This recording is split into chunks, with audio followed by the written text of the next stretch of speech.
In 2004, the world was met with the release of Five Nights at Freddy's, a game that revolutionized the horror gaming landscape as a whole, alongside... If you were around in the summer, you'd know that I streamed this game, Dormit Abyss, 3 different times and did basically everything in it. I had a plan to make a video all about the creator and include some other little segments about Dormit Abyss and Insanity, but then I didn't do that, and now I'm only talking about Dormit Abyss. That's it. I don't want to really waste time, so I'm just gonna start. The earliest signs of Dormit Abyss development were on November 22nd, 2015, and it was instantly cancelled only 3 days later, before being uncancelled literally 3 hours later. The project was originally a free roaming game, and what I'm assuming is an early map was posted on the game channel. Updates were pretty consistent, and it eventually got itself a cute little website to go with it. There were a lot of teaser games released, which are all most likely lost along with all the teaser videos. So information on the free roam game is pretty hard to come by, and early Dormit Abyss footage is basically non-existent. Nichi would continue development, and updates and teasers were coming pretty frequently. 2 of them have surviving gameplay, one of them being called They Made Him Go Insane, where a group of kids make fun of Purple Guy for his purple skin, and then he kills them. The second one, which does not have a name, where the purple guy is dead and ends up as a shadow. And then the puppet comes out and asks him for his ectoplasm, and the purple guy gives it to him, and then it ends. Another thing he did was shout out other fan games that he thought were interesting, which again, most of them are gone or have not been updated in multiple years, which, sucks. There are also a few AMAs that were held. Starfy, the animatronic wolf, made 9 comments on one of them, and not a single one got a reply. Under these threads, he also shares the idea of a pixelated RPG coming out after Dormit Abyss that would likely be related to it. These AMAs just feel like time capsules of the era Dormit Abyss was being developed in. If you don't know what I'm talking about, you can look for yourself. However, everything would be going fine for the project until January 27th, 2016, where the project switched from free roam point and click to a more faithful FNAF game, which most people were completely fine with because their computers were like bad or something. It was also today that he would remove all teasers that came out before, and some blurry JPEGs with like Arial font took their place. It's also at this time that the date March 18th was teased, which is when Nichi would release the first actual trailer for the game. But he just said he didn't want to rush anything, so the trailer would be delayed. He also continued to push other projects that he and his friends were working on, and all of them were cancelled. The only ones with surviving gameplay are Insanity 2 and Five Nights at Treasure Island Below Disney.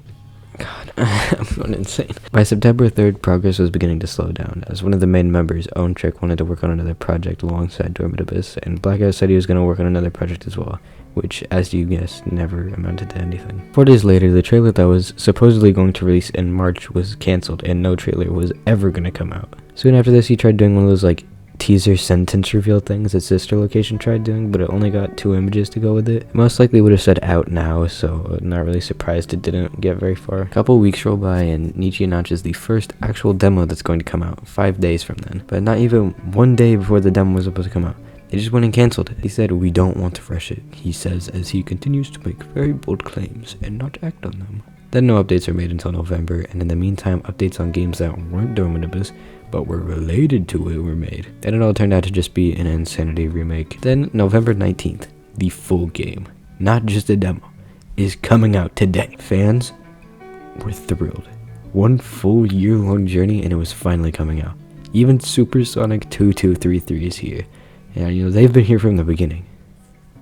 Guess what? It didn't come out. Most fans were fine with the delays and just asked for him to take his time because this community is actually pretty nice for what it is for now. But a day after the scheduled demo release, somebody posted onto Reddit their experience with Nichi and the state of Dormit Abyss. Nichi would respond to this post by apologizing for everything, and he said, "Trust me, I'm working on being a better person and developer." Then, an actual trailer was released a couple days later. This is huge. Almost 8 months later, and the official Dormit Abyss trailer is out. It was a troll, and it doesn't exist anymore. This is probably the breaking point of the community, as most comments either consisted of "kill yourself" or just mad. This caused Nichi to make an angry devlog and then go on a break a few days later. Most fans were okay with the breaks, but some of them weren't as accepting of it.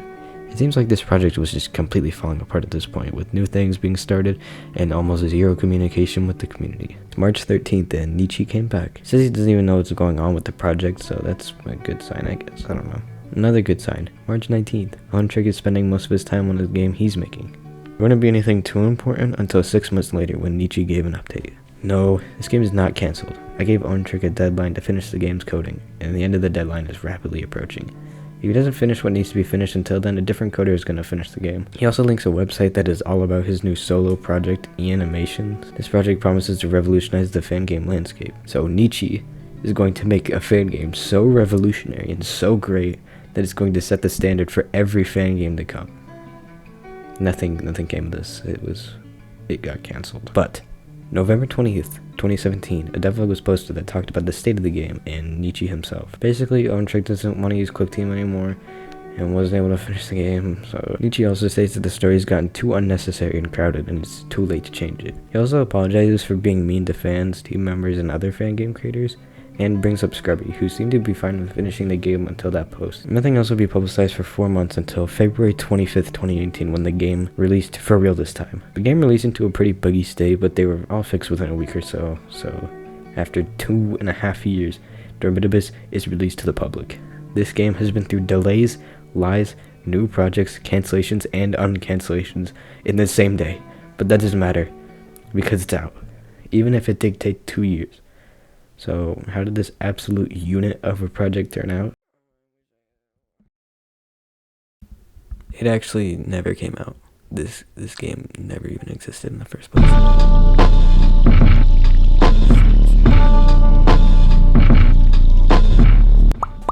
The title screen is this muddy, grubby, dusty desktop with the standard options for a title screen. The Havok animatronics will occasionally flash to the right of the monitor, along with this occasional fire effect that takes up the whole screen. And the best part of the title screen is Awkward Meeting by Kevin MacLeod as the background music. Okay, using royalty-free music is fine, but I don't know why he chose such a popular and well-known one. He could have gone through the Kevin MacLeod secret backlogs or whatever to find something.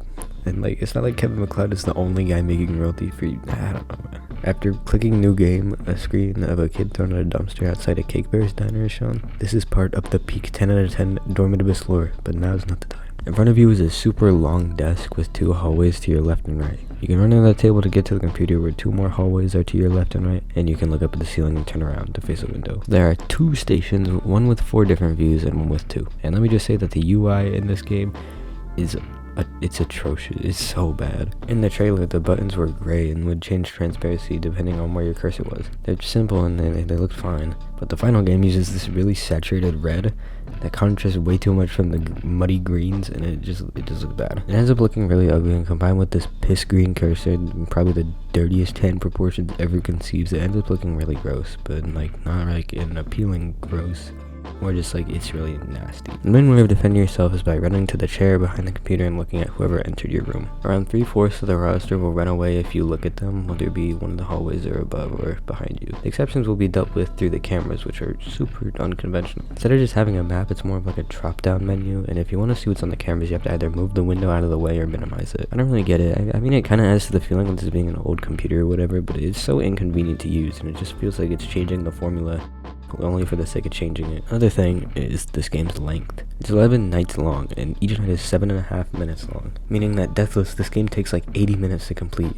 To put it into perspective, the 7 nights of FNAF 1 Deathless is around 63 minutes, and that's the longest out of the first 3. Okay, I just realized that I included the bonus nights when calculating how long it was, so just you get the idea. The game's too long.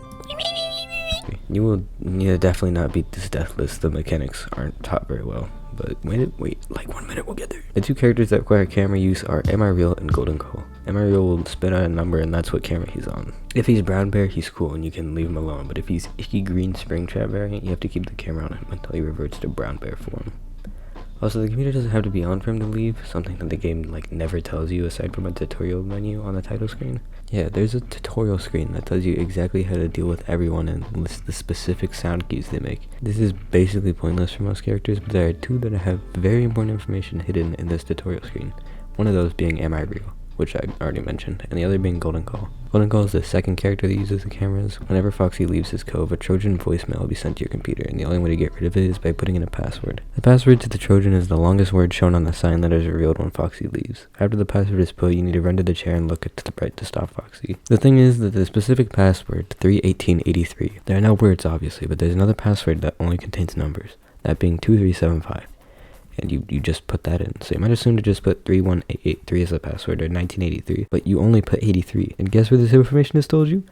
The tutorial screen. It might sound petty to get mad over something that's small, but it's just kind of annoying to me that it breaks its own rules and then only tells you that it broke them in a random tutorial screen. Other than those two exceptions, the mechanics generally work well together, and as long as you looked at those tutorial screens and know about them, you can't really get into any situations where you can die unfairly. Like I said, there are 11 nights in the game. Do you want to take a guess when all the characters have been introduced? It's night 6. And even then, they get introduced slowly. There's like 1 to 2 every night, even though they like all work the same. This game could have so easily been cut down like 5 nights. Another thing this game does differently is it has different characters on during different nights to make each night feel different, which doesn't work because every animatronic basically does the same thing. So the only thing it's making different is what character you see when you run to the chair. If you want to make a unique experience every night, make some characters that back that up. Make all them unique and work differently depending on who's active. The whole idea of differentiating the nights of who's active completely fails because every night will be almost the exact same thing no matter who's active. I want somebody to genuinely tell me the difference between night 5 and night 7, or night 4 and night 6. Nights 6 through 9 and 11 feel like just doing the same thing over and over with basically no difference. Night 1 literally has one guy walking around, and the animatronics get introduced at a snail's pace after that. It also doesn't help that there is 0 active animatronics in this game. In order to have a good balance in gameplay, you need to have a balance between reactive and active animatronics. Okay, so I noticed that I didn't actually explain the difference between an active and reactive animatronic, so I'm just going to do that right now. So, an active animatronic would be something that you have to constantly pay attention to or do something about to stop it from getting you. Like, I don't know, like Foxy, you have to constantly check on him or whatever. Or like Springtrap, he's probably the best example. You have to constantly see where he's going, listen for him, and like do lures.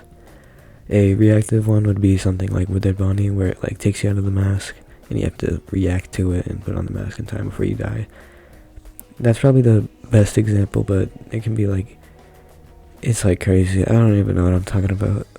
Every single animatronic in Dormitibus is reactive, so most of the time you're just going to sit there until a specific sound cue plays. I haven't seen a single game do all reactive animatronics well, because reactive characters aren't meant to be the focus. They're there to just like shake things up or like change the strategy a little bit. They're like more of a supporting element, so when your game is entirely comprised of them, it's not very fun. Actual camera usage is non-existent, and 80% of the animatronics just play a loud sound cue that is different across all of them. The only night I can safely say is actually well made is night 10.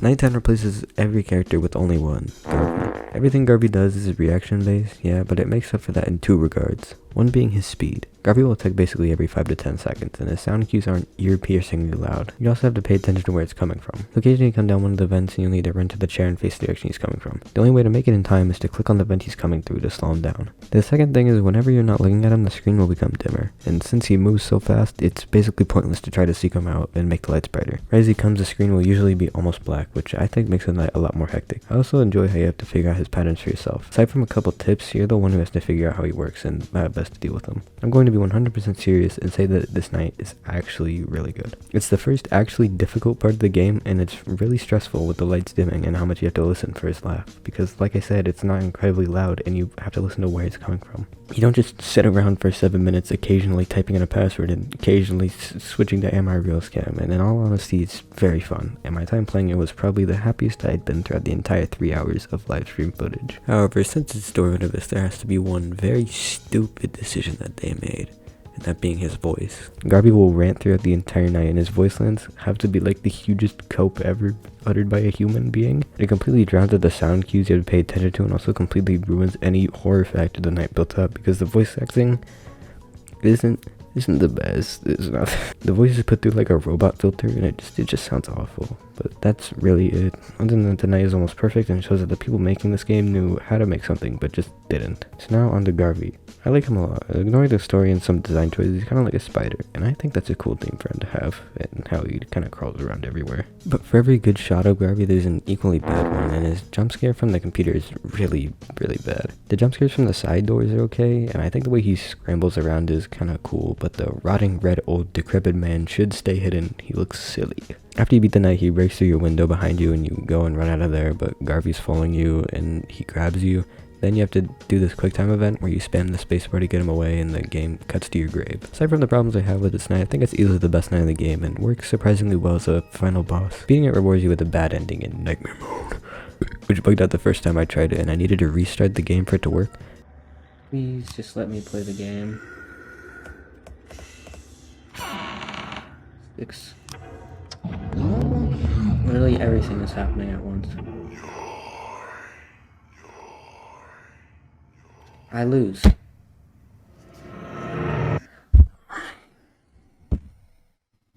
Because the game can't. After that, you unlock cheats, challenges, and unused content. I lost my Dormitibus save, I don't even know how, so I can't do Nightmare Mode with all the challenges enabled.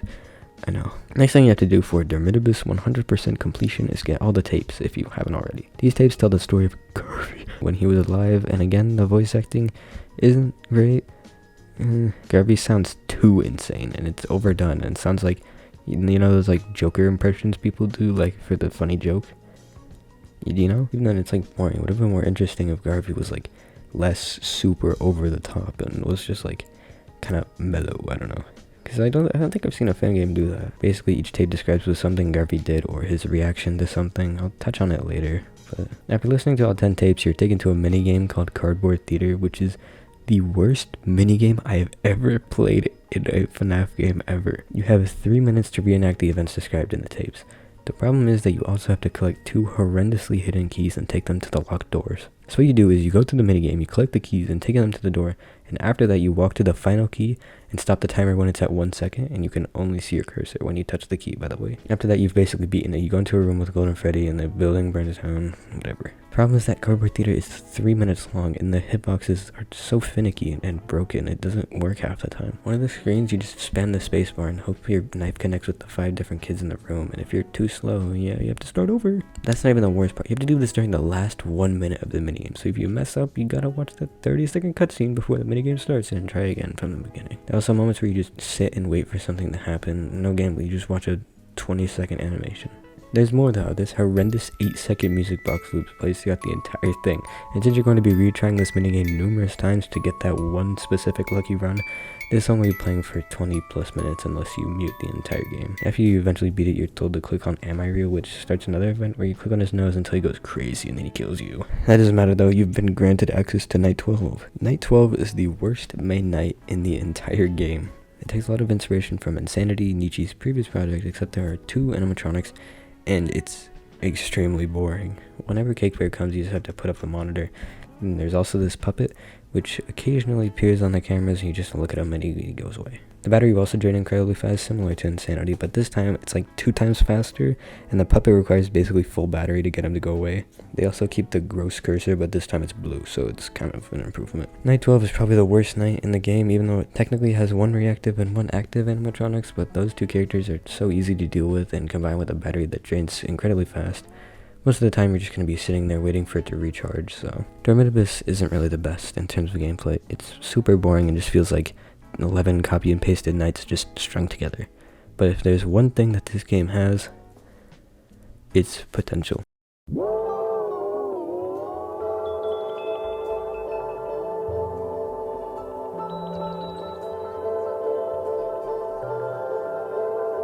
The ideas in Dormitibus have a lot of potential, especially in its visual aspect. The environments and overall style are very inspired by FNAF 3, with its main colors being variants of greens and grays. It has this very unappealing and nasty look, which I'm assuming was the intention. My favorite way it goes about this is with its texturing. Almost every surface is textured to be really rough and like cracked and jagged, which is really nice in contrast with the pristine, clean environments that most fan games opted for, especially during the time Dormitibus was in development. If I were dropped into the Dormitibus world barefoot and I looked at my foot, there would probably be like a lot of fun guy on it, so. However, texturing is really the only thing I can praise this game's visual style for. One of the biggest things for me is the lighting. Dormitibus has almost 0 lighting and just colors the surfaces green or yellow, unlike FNAF 3, which achieves that through its lighting.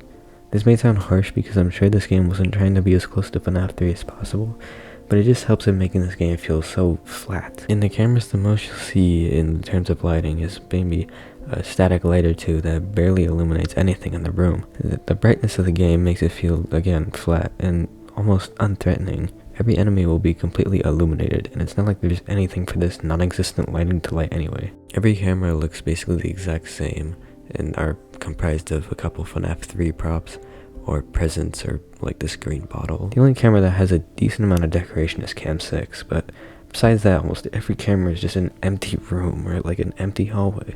And I feel like so much could have been done with this purgatory world set in this burnt down pizzeria. Almost all the posters and everything are still intact and tip-top shape. It doesn't even feel like purgatory. It's just bad. To make an example, take Foxy's cam when he starts peeking out of the curtains. I'm not gonna lie, but I think this might be the most wasted potential in the whole game. Foxy's model here is behind the curtains, leaving him mostly hidden, and the more stylized model here reminds me of Treasure Island models.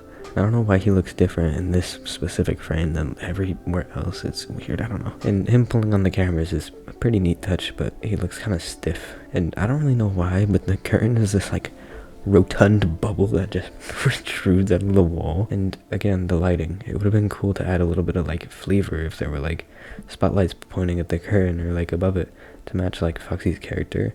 And it would just look cool. Also, like, have bits of the curtain be, like, burnt or torn or something. What we got was fine. I like the specific shot compared to everything else, but it just leaves me wanting more out of it. I want this game to feel like an actual world, because it's such an interesting concept, but in its current state, it's so unfinished and unpolished. It's just a series of hallways and rooms, and there's almost nothing in any of them. And Cam 4 is... I came up with this idea of having like a cardboard box in the middle, and then the puppet would come out of it and use like the wires to help it out. Also, for props, there could be like a shelf to the side with the bird plushies or something, like the original prize corner from FNAF 2. Also, the cardboard box would tie into how the kid possessing the puppet died. I'm sorry, I know I just like kind of spitballed there, but I really want to get that out because I genuinely think this game could have been so good if it just did more with what it had. Having some more props or structures that correlate with an animatronic that starts in the room, or just to help differentiate the room from others, would have gone so far. I also wish it did more with its character designs. There are 4 designs I do actually like: the puppet, Molten Evil, Golden Call, and Soul Cage. But still, I have a lot of problems with these 4. Soul Cage is a really good idea. It's taking the jack-o'-lantern masks from FNAF 3 and turning them into this little hybrid thing. And I love his little centipede legs. They're so cool. I also like how the other parts are just kind of latched onto each other, and the model has this somewhat burnt-looking texture. What? They're missing their ears, so they're all bald.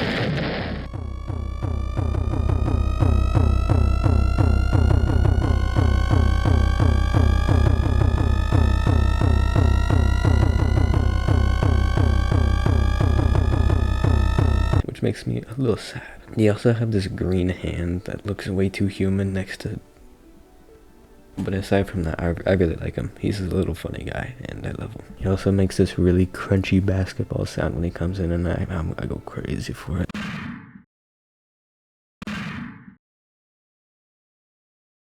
That big puppet also has a pretty interesting design. Instead of being modeled off the actual marionette from FNAF, it goes for its own design. This version is this conniving little tentacle critter that crawls around everywhere. But they don't really do much with the tentacle thing. Even if he is using them to prop himself up, it's either just really boring or looks like he's floating, which he very well may be. Having him grapple and rope around everywhere would have been a really neat touch, and in its final state, it just feels like he has tentacles for the sake of looking creepy and spooky. Honestly, I think he's more cute than scary. If Nietzsche went with the more alien concept design, he would be a lot less cute, and in my opinion better. I really like this drawing where he's all spread out along the floor. It looks really cool. His final version is kind of just a little pumpkin tentacle guy that is pretty cute. So next up is Golden Call. This guy is a fan favorite in the Dormitabus community, and I can see why. Everyone likes Golden Freddy, so put him in your game, but Goria probably go well. And it did. Even I like him. He's not my favorite in the game. I like those other 2 more, but he's still a very solid design that doesn't feel over the top because, there's a dead body in it, so it makes sense. Finally, Molten Evil. He's just Shadow Bonnie, but he's melting, so it's thumbs up. Those 4 are the only ones I can give any sort of praise for. The rest of them are just kind of hunks of metal with bits and pieces of their character glued onto it. Foxy and BOA are literally just endoskeletons with their respective masks. In fact, I think the BOA is the worst designed animatronic in any FNAF game ever. This giant hunk of metal is supported by 2 stubby legs and is entirely made up of these copy and pasted connecting points. It's super lopsided and looks like it would fall over if you flicked it, I don't know. And his jump scare looks like he's struggling to even reach you. I mean, look at the revolving Bonnie head, looks really stupid. Mangle and Chica appear for like 5 frames total, and Balloon Boy just wiggles his head back and forth. The BOA is a contender for probably the worst animatronic in any FNAF game ever. The only thing I can praise the design for is the masks being melted because of the fire, but that's really it. I don't want to bash these guys too hard because, like I said, they have a lot of potential and I sort of like a couple of them. It's just the way they go about making them look demented and creepy. It just doesn't really work at all. And the design isn't the only thing I think has a lot of potential, because the gameplay does too, specifically Golden Call and Foxy. Having 2 characters work together for the mechanic is pretty interesting, and I don't think I've seen it before. The only things I don't really like about it are some of the passwords being weird and having to juggle 2 tabs at once. It's just in conjunction with everything else where it sort of falls apart. This game of prioritization could have worked so much better if there were more variety in the characters, because as it stands, you just do the same thing every time. If Golden Call shows up, you put in the password and then you go to the camera and my reel's on, and then you run to the back. The system could have benefited a lot from the addition of other characters that actively use the cameras. Yo, G, they can't stop me from rapping, can they? Can they, hot? I spit it to the wire, man. Too much stuff on my heart right now, man. One of the most inconsistent things in this game is its animations. Happy Chica doesn't even get any animations, she just fades out. Speaking of leaving animations, Garvey's left door animation is fine, but the same can't be said for his right door leaving animation. The whole thing just looks unfinished. It's really choppy and I'm pretty sure it's missing a final frame. Okay, I explained this really bad in the video, so I'm gonna go frame by frame. Right, so he's up here, but then he begins his animation, right? Wait, okay. He moves a lot, and then he goes right back into smooth mode or whatever. And then, you see that? Where'd he go? And then when you play it, it looks stupid. Also, his idle pose where he's just standing up on one leg looks so stupid and not at all intimidating. Foxy's animations are kind of cool. Honestly, I give this guy too much flack. The way he runs around moving his arm like a pinwheel is really funny. And if the animation of him on the camera wasn't atrociously bad, I feel like it could have worked. But easily, the worst thing about these animations is the strobe effect that plays during every single one. It doesn't really have a purpose to be there for every single animation, and it's really annoying. It doesn't even work sometimes, like on Foxy's animation. The fan isn't affected by it. Last thing, sound. I've already mentioned the soul cage entering sound, but I also like some of the jump scare sounds. Golden Calls is really good. It's kind of like a stinger more than a scream, and it sounds actually pretty good. It's a shame that he's the only one who even uses this sound. Everyone else is kinda sucks except Garvey, who comparatively doesn't sound too bad. I don't know how to describe it, but it's kind of reminiscent of very old FNAF fan games. I don't even know why, but it just reminds me of those, so I have like big bias. Whatever, who cares.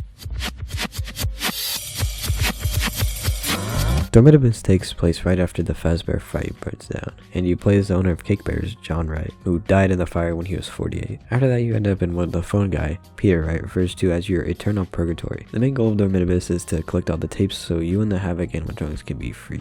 These tapes detail the various crimes of Garvey Wright, and Peter's theory is that, like, sort of facing your past will free your souls, or whatever. Why do the Havocs want to kill you then? Well, the Havocs only see you as an energy source, your plasma. You have lots of it in you, and they want it. Why do they want it? The puppet, Garvey's first victim, tried using Molten Evil's plasma to make physical forms for the other victims.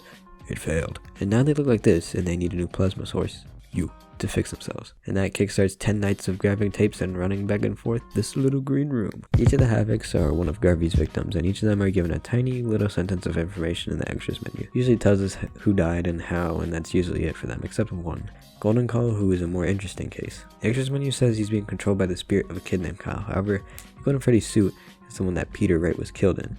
Kyle's sort of puppeteering this corpse in a suit, which I think is a pretty neat idea overall. And that's all I have to say for the basic plot points and animatronic backstories. The tapes are the main source of lore regarding Garvey and his family, so I'll go over them now. Tape 1.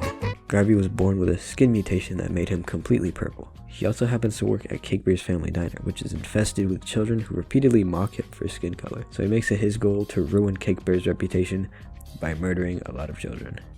First victim is a boy named Tom, who Garvey kidnapped, killed, and then threw him in the dumpster. This kid would later become the Havoc puppet. 3 months pass and Garvey initiates his next hit on a 15-year-old girl whose dead body is stuffed in the Chica suit. Not even a week later, he manages to convince Michael Afton to kill Evan Afton. How does he do this? $5. Truly, the masterful storytelling of Dormitibus coming through on this one. Evan will later become the puppeteer for a Golden Call. You also have to mention some of Garvey's little quips during these tapes, like, made me chuckle quite a bit. I think the fact that he has a purple car is like the funniest thing about this game. Oh my god. Genius, this is genius. Next thing you know, it's February and Garvey hits his first big strike at Freddy's. The grand strike involves luring 5 children to the back room and killing them all, conveniently masked by the soundproof backroom walls. However, these soundproof walls can't cover up the smell, and staff are getting numerous complaints about it. Garvey then kills 5 more kids, these being the children that possess the BOA. Also, Fritz Smith held an investigation in the parts and service room. He didn't find any of the bodies inside the animatronics, and now Garvey has to kill him. November hits, and Fritz finds the bodies. Panicked, Garvey knocks Fritz out and then stuffs him into a Cake Bear suit, which later suffers a spring lock failure, and Fritz dies. Now the only one left for Garvey to kill is John Wright. Unfortunately for Garvey, the police are finally starting to suspect him, and start questioning him about it. He gets all weird about it, but Peter bails him out even though he knows what Garvey did, so now Garvey has to kill Peter now. He does that and puts him in the Golden Freddy suit, and now all that's left truly is John. Uh-oh. Everything's on fire, and John dies. Also, somewhere in between that, Garvey gets stuck in the Spring Bonnie suit and also dies in the fire. So, that's all the tapes. If you're wondering why this is so simple and short, that's because every tape is basically just, I killed 5 more people. My next victim is this guy. Tape 6 literally only says that people are onto Garvey. Also, if you're wondering, like, every murder happens at a different location because each location closes down every time he murders someone. So this bone dry, boring story is fine on its own, if a bit stupid and boring and bland. But there's one thing that makes this story go from very below average to completely and utterly irredeemable. And that thing is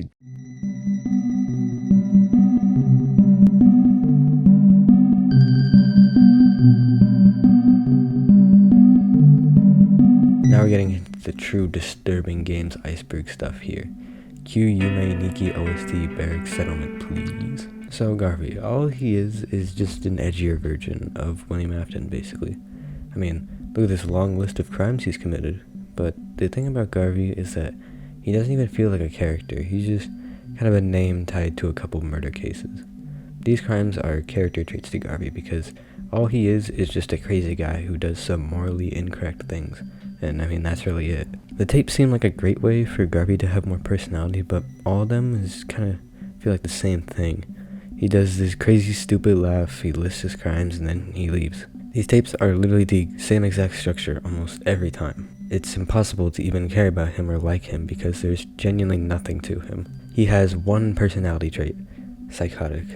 Each murder isn't even distinct, he just stabs them and then puts them in a suit. If they wanted to go along with the whole he's just crazy thing, then have the tapes be like from someone else's point of view, because if you're gonna make the blandest antagonist as the most prominent character, it gets really boring really fast. It's fine if you want Garvey to be just a complete psychopath, just don't make him the forefront of the tapes, because listening to him laugh about how he killed 5 more people 10 different times just isn't interesting. The game also feels the need to reiterate the same points 3 different times, and none of them really add anything or tie up any loose ends. They're all just kind of the same thing. But there's one more thing that single-handedly makes Garvey probably the worst antagonist in a fan game ever. The soul occupying Havoc Chica is the soul of a 15-year-old girl who was raped to death by Garvey. This whole thing is obviously just another attempt at making Garvey look more evil and crazy, but it's just so obviously added specifically for that.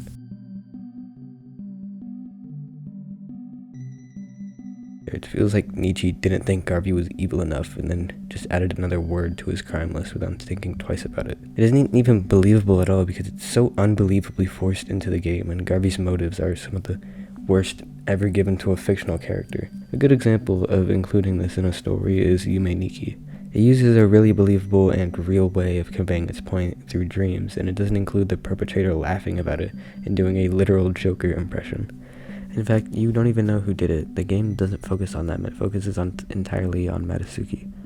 The game doesn't directly tell you what happened or how she acts in real life.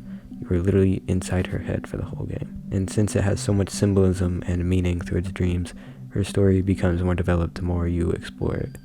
It also is a lot easier to do this when you're following the victim, since instead of just being really disgusted by it, you just sympathize more with the character, and it's just better. Dreams are also a very believable and real way to develop the main character. Yeah, we don't really learn much about her besides her trauma and anxieties or whatever, but you spend the entire game walking around in her dreams, which tend to represent things you're afraid of or have happened to you. Dormitibus feels like it's either just trying to shock the player or just try really hard to be known as a super disturbing game, and Yume Nikki feels like an actual exploration of a character's mind. At least that's how I see it. Also, Yume Nikki is 10 times more fun than Dormitibus ever will be, even though you just walk around until you come across something. This game is literally the Goblin of FNAF endgames. There's also the fact that Garvey might be a self-inserted character from the main developer, but I don't really want to get into that right now. Oh, and another thing. This is not mentioned anywhere. The warning screen at the start of the game jolt warnings, and the description of the game, it's not included anywhere. So if you don't like it, I'm sorry to say, but people who can't play games with mild language were just higher priority. Also, it should be noted that Yume Nikki doesn't mention it either, so... After this, I'll try to beat Bloodbath, I guess. Look at how laggy this is. You see this junk? Dormitibus stands as something that doesn't seem to get anything right, with its mindless and boring gameplay, to its mindless and boring environments, to its mindless and horribly put together story. For something that took 2 years to make, it's honestly impressive that they didn't notice the unreasonable length or characters and mechanics that require you to sit around and do nothing for half the game. It's not even passable. This thing is so horrible that saying it's bad feels way too generous. You may think, oh, but you thought some of the characters were nice and you thought that Golden Call had a cool mechanic, but the 10% of interesting ideas or well-designed characters doesn't make up for the 90% of literal nothingness this game has. That's what this game is. It's just nothing. There's nothing to this game, and if there is, it's either a cool character or some of the worst and most blatantly forced storytelling ever created by a human. Thankfully, there's a remaster that's being worked on right now. And it looks really good visually, but in my opinion, fumbles the whole purgatory look. Everything looks way too nice, and the horribly burnt and rotten rooms are what I liked and wanted more of. Don't get me wrong, the game looks great. The gameplay is improved with some of the sound cues being removed and forcing you to actually be aware of what's happening, and the characters look a lot better, but there's just a couple things that leave me a little bit disappointed. For one, 12 Nights is still way too long for a game with this amount of characters, and I'm not sure if this is just for the sake of showing off each character, but having only 2 active each night makes it feel just as boring and monotonous as original Dormitibus. It's also really hard to tell what you're looking at in the cameras because of how staticky they are. However, things can change, and I think this project holds a lot of promise, and I'm excited to see it finished. There was also another remaster attempt in 2019, but it got cancelled. Honestly, kinda glad it did. Some of this is just a straight up downgrade, and the weird clay-like modeling style just doesn't fit at all. Let's hope that the remaster turns out okay, and well, I don't know, I'll see you soon, hopefully.